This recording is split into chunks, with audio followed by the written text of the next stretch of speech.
Fort Laramie.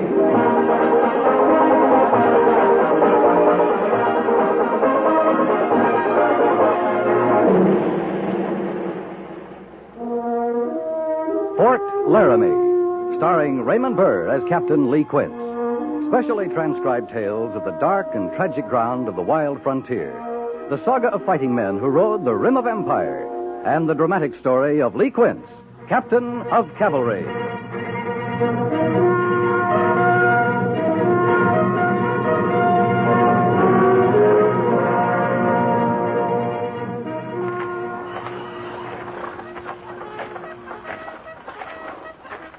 Captain? Oh, Mr. Syberts. The men looked fine, I thought. Well, yes, sir. They looked all right. Good drill. Good parade. Yes, sir, but actually I was more concerned with... Well, weren't you listening, sir? I was watching, Lieutenant. I almost never listen to a dress parade. I mean the band. The band seemed to march real good. Captain, the music. Frankly, I thought it was terrible. Oh? Usually it just sounds bad. But today it was awful. What, didn't it sound strange to you? Tinny, off-key? I was watching B Company, Mr. Syberts. Marched just fine. I don't know. Maybe it's my ears. More likely my ears. I don't pay much mind to the music. When I was a boy, my mother thought I had a promising voice. So I'd sing for her. And the hogs would come running. Then the neighbors got so they'd come running, too. I got a lot of encouragement to quit singing. But just because you couldn't sing well, Captain, doesn't mean you don't have an appreciation for music. Oh, I think it does, Mr. Syberts. You see, I wasn't just obliging my mother. I thought I sounded fine, too.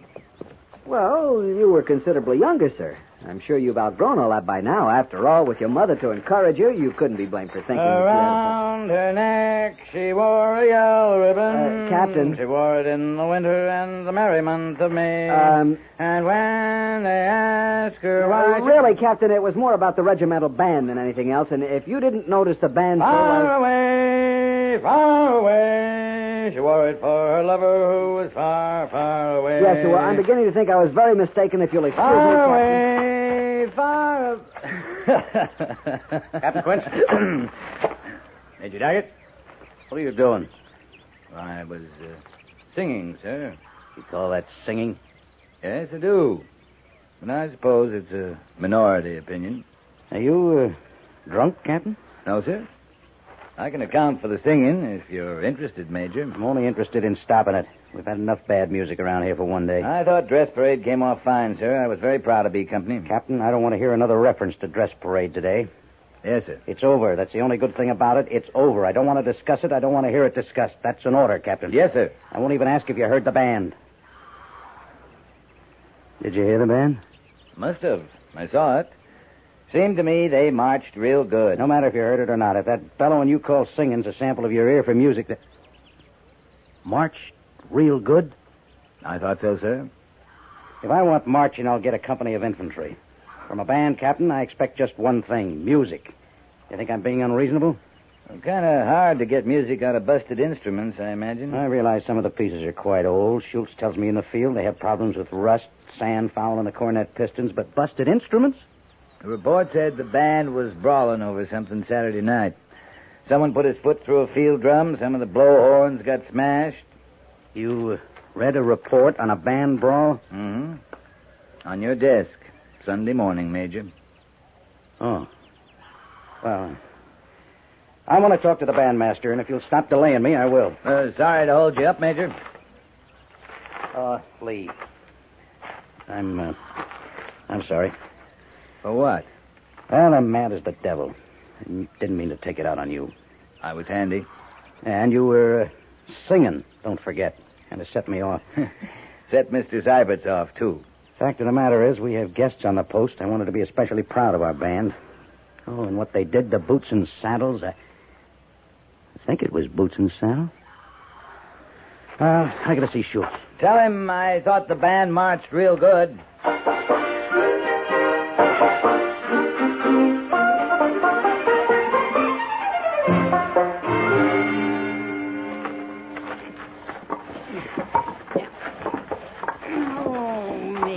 You ailing, Harrison? Not me, Sergeant. We'd like to get that lumber loaded so you could run the wagon up to Old Bedlam, unload it, and come back here and start all over. No, I'm doing what I can. I swear I am. You ain't ailing. You shake a leg.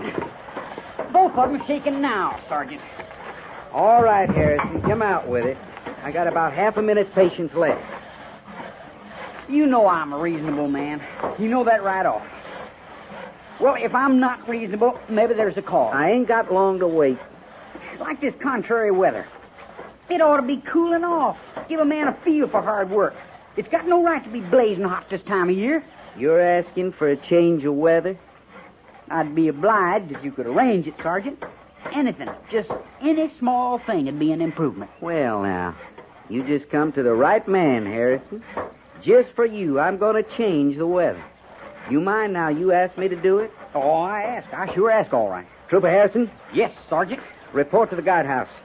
Guardhouse? On what charge? On the charge that you asked for. It takes you right out of the blazing sun. Of course, how you're going to get a breath of air is something else again. But seeing any small change would be an improvement. Sergeant, I'll be getting back to my loading now. I thought you wanted to change the weather.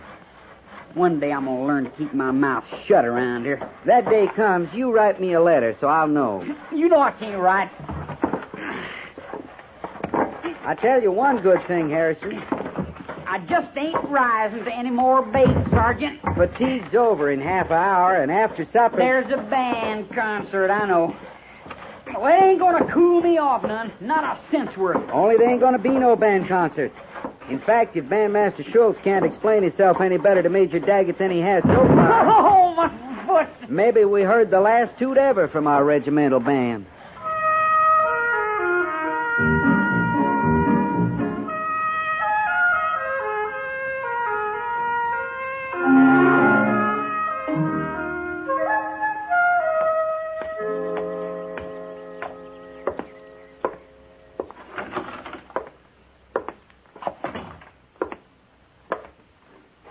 Pliny?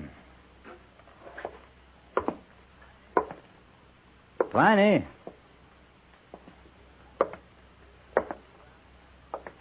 You around, Pliny? No.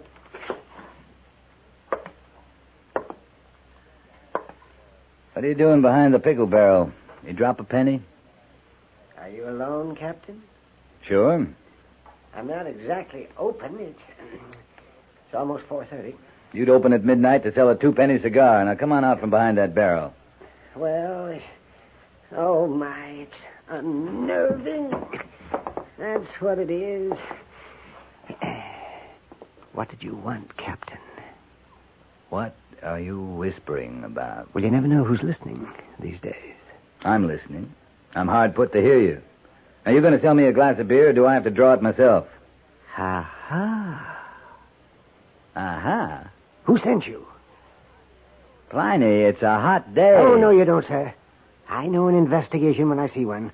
Well, you may tell that committee and Major Daggett and all the powers that be that I am living up to the letter of my agreement with the United States Army. Maybe you ought to have a glass of beer, too. It's not my concern if the regimental band can't play without instruments. What about the band? No beer, no band. Oh, I'll miss the drums. Won't you? Pliny, what time of day do you start making sense? Why, Captain, I believe you don't know. You came here in innocence. But these are dark days, and the seeds of distrust are on the wind. This time I'm going into the canteen and get that beer. There is no beer. There will be no beer. Beer is a closed issue. Poor Schultz. Poor Schultz. You keep going from beer to band. From no beer to no band. And you can thank Mrs. Feemster and her committee for that. Mrs. Feemster's not doing anything. She's just visiting Fort Laramie. Her visit was ill-timed. Just when Schultz needed new instruments the worst way. But alas, 5% of nothing will not buy French horns and trumpets.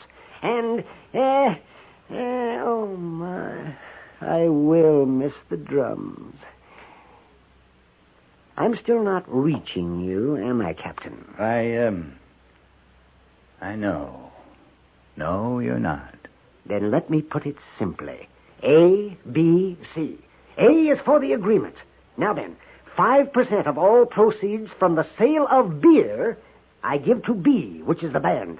From these monies, Schultz buys new instruments. That is, he did until... until C. C is for committee, headed by Mrs. Feemster. The committee for moral improvement, if you will. And that means no beer. It follows then, no beer, no proceeds, no band. Oh, my. I put that well, didn't I? If you did, you better climb in that pickle barrel, Pliny. A sutler that doesn't sell beer needs a real hiding place. But the brine... Salty.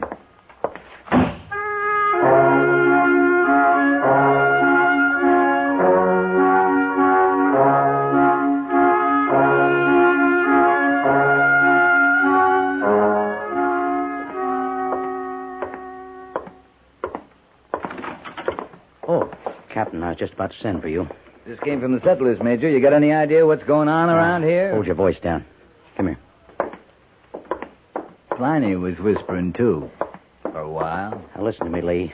I get a better idea than anyone what's going on around here. Mrs. Feemster's in my office now. Let's go in here. The army run by a woman now, Major? That's not funny, Lee. I don't mean it funny. I can't get a glass of beer. Pliny says that woman's why. I've just learned from Washington that there's several thousand Mrs. Feemsters, Captain, and their ranks seem to be growing daily.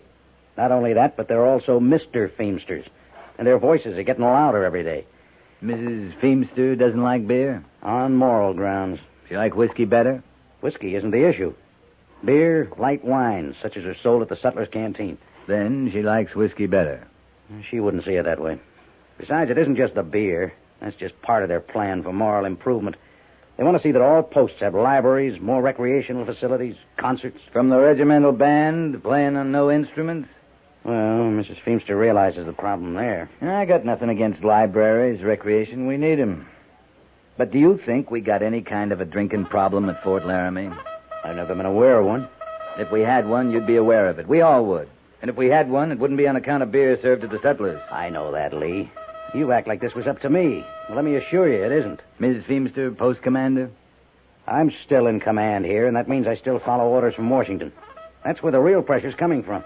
They've banned the sale of beer at Fort Sully, Fort McPherson, and Fort Totten, and I can't keep them from banning it here. That brings us back to whiskey again. If a man can't get a glass of beer on the post, he'll go off the post. You think Mrs. Feemster knows what a hog ranch is? A whiskey ranch? I doubt it. Well, they got 'em now, all around Fort Sully and Fort Totten. And men that used to drink beer at those posts are stealing off and rotting their insides on hog ranch whiskey.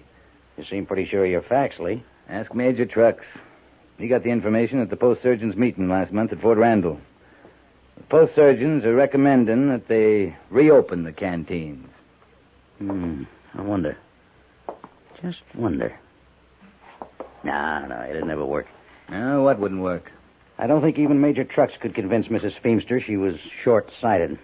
I was thinking more of letting Mrs. Feemster make her own decision about being short-sighted. You haven't met her, have you?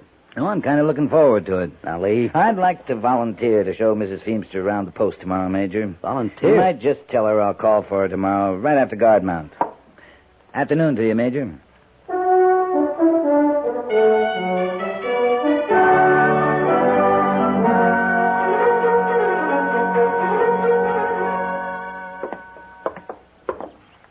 Of course, in time, we'd want to build a library building separate, but that takes time. Right now, there's only one building not being put to use. Well, I'm sure I don't know where that is, Captain. Goodness knows we've covered most of the post. Except the Sutlers, ma'am. It's just ahead. But surely the sutler store isn't vacant. Well, not the store, just the canteen. It's part of the same building. Is that where they keep beer? When they had it, ma'am. My dear young man, I have never set foot in a saloon, and I don't intend to go now. The saloon's where they sell liquor, ma'am. This canteen's an empty room and a counter. But if you don't want to look at it... You're why... certain there's nothing in the nature of spirits in there. I give you my word, Mrs. Feemster. There isn't a sign of spirit in there now. Very well, then. I suppose I should take the long view. After all, the library is the important thing. But in a saloon... Canteen. I'll take your word there's a difference, Captain. After you, ma'am. Thank you, Captain. Canteen straight ahead, Mrs. Feemster. Now then, Pliny, I got a long order here. Best you write it down. Just a moment, Sergeant. Just a moment. Captain? Yes, Pliny? Oh, have you met Mrs. Feemster? This is Pliny Burgess, the sutler. Mr. Burgess? Madam? Now, Captain, you know very well the canteen is, well, it's... Yeah, we know, Pliny. We come to see how the room would do for a library. A library? You mean books, and books in there? We'll just look it over. You mind your customer over there. Oh, well, I don't know. I got cash money, Pliny. Coming. Yes, indeed. In fact, I'm here. Well, Mrs. Feemster? Well, yes, I think perhaps you may be right, Captain. Lemon extract. This room would make... I want all the lemon extract you got. All the vanilla, peppermint, ginger, All? every drop. Then I want everything in stock in the way of cinnamon, red pepper sauces, bay rum. You got any smelly water, Pliny? Smelly? Oh, no, I don't believe I have any smelly. Oh, no. You're not paying much mind to the room, ma'am. Hey? Oh, why... Oh, yes, it's first rate. Splendid. O.D. something, Pliny. O.D. Smelly. Excuse me, ma'am. You know what I'm trying to say. I? You know, you women folks uses it sometimes. Smells right nice. O.D. O.D. Cologne. Oh, that's it, ma'am. Thank you kindly. I'll take all you got, Pliny. All, I've got. Seems to me we could get several hundred books in here, Miss Feemster. Now, along that wall there, we Just could... a minute, Captain. Young man, You talking to me, ma'am? I am indeed. Your order to Mr. Burgess, all the lemon extract, all the cologne. Yes, ma'am. May I ask what you're planning to do with it? Why, drink it, ma'am. Drink it. Well, maybe not all of it. I'll sell some, chances are. Maybe give some now and again to my friends. But... Drink it. Why, ma'am, you strain extract or that O.D. stuff through some coarse bread, you got a fine batch of alcohol. Oh, my. Now, myself, I'd rather have a glass of beer, but we can't get that no more here, so, well, man's left to his own devices, you might say. Thank you, Gorse. I just hope it did the trick, Captain. Right now, we almost have this added up, so let me see what that comes to, $57.43, Sergeant. Pliny, I've been thinking this over. Huh? Oh. Well, now, I'll tell you what I'm going to do. Now, since you're such a good customer, I'm going to let you have the whole thing for $57.33. You drink it, Pliny. I'm going to Laramie Village for a beer.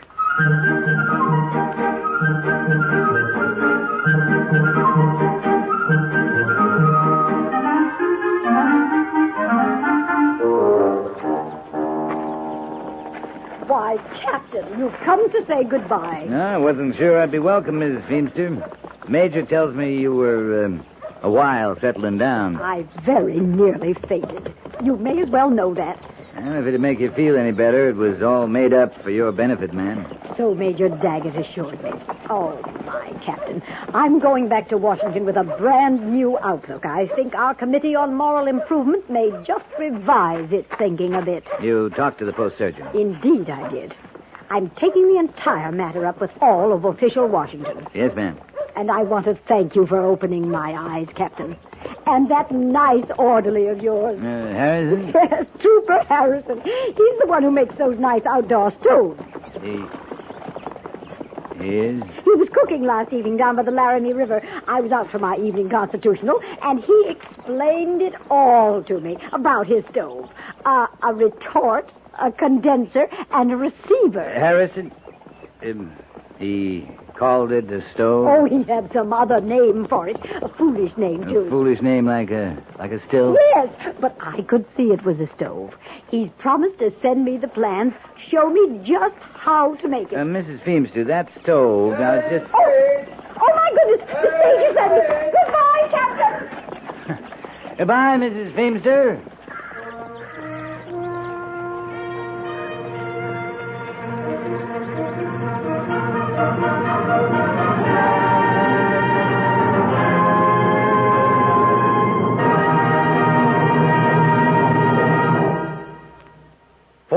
Laramie is produced and directed by Norman MacDonald and stars Raymond Burr as Lee Quince, Captain of Cavalry, with Vic Perrin as Sergeant Gorse.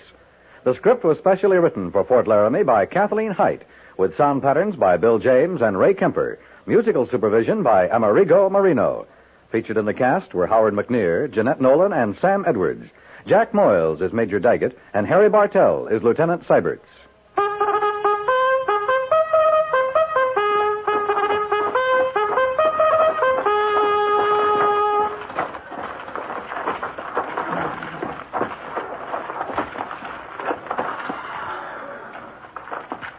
Company, 10-7. Dismiss.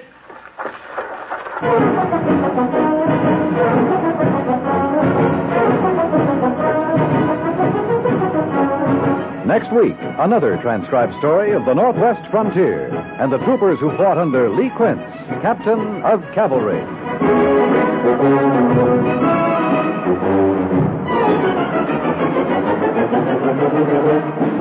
Are you a student, businessman, musician, stamp collector? No matter what your profession or age, your opposite number in some faraway country wants to know about you and to tell you about his own life and thoughts. CBS Radio urges you to send your name to Letters from Abroad, 45 East 65th Street, New York City, mentioning your age, occupation, and interests. They'll find you a suitable correspondent in the country of your choice.